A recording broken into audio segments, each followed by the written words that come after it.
ये बात तो सभी जानते ही हैं कि महाभारत युद्ध का अहम कारण शकुनी के पासे ही थे, जिस वजह से इतना बड़ा नरसंहार हुआ। तो आज हम आपको इस वीडियो में बताएंगे कि महाभारत में शकुनी के पासों की क्या भूमिका थी और वे शकुनी की बात ही क्यों सुनते थे। महाभारत युद्ध के उपरांत उन पासों का क्या हुआ। धृतराष्ट्र ने गांधार नरेश और उनके सभी पुत्रों को कारावास में बंदी बना लिया था। उनको खाने के लिए बहुत ही कम दिया जाता था।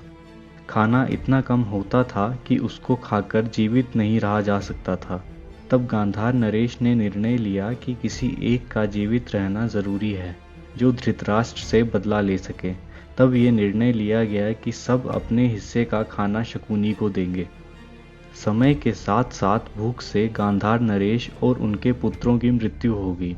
शकुनी ने अपने पिता की अस्थियों से पासे बनाए थे, इसीलिए पासे हमेशा शकुनी की बात मानते थे।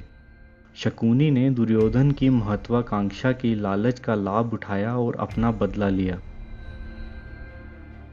महाभारत के युद्ध का अंत होने के बाद भगवान श्री कृष्ण ने भीम को अपने पास बुलाया और कहा, ये पासे ही इतने बड़े नरसंहार की जड़ थे, इसीलिए भविष्य में कोई बर्बाद ना हो तो तुम इन पासों को कहीं दूर जमीन में गाड़ दो ताकि किसी को ये ना मिल सके।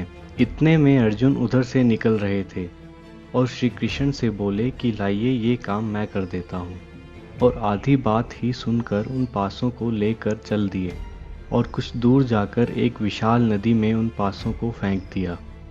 और उसके बाद श्री कृष्ण के पास जा पहुँचे और कहा, मैंने उन पासों को नदी में फेंक दिया है।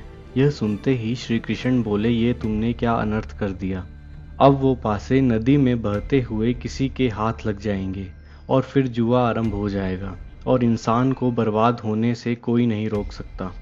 अंततः यही हुआ और पासे एक आदमी के हाथ लग गए और आज तक चल रहे हैं और निरंतर बर्बादी का कारण बन रहे हैं। अगर आपको हमारा वीडियो पसंद आया है तो इसे लाइक करें और हमारे चैनल को सब्सक्राइब करें।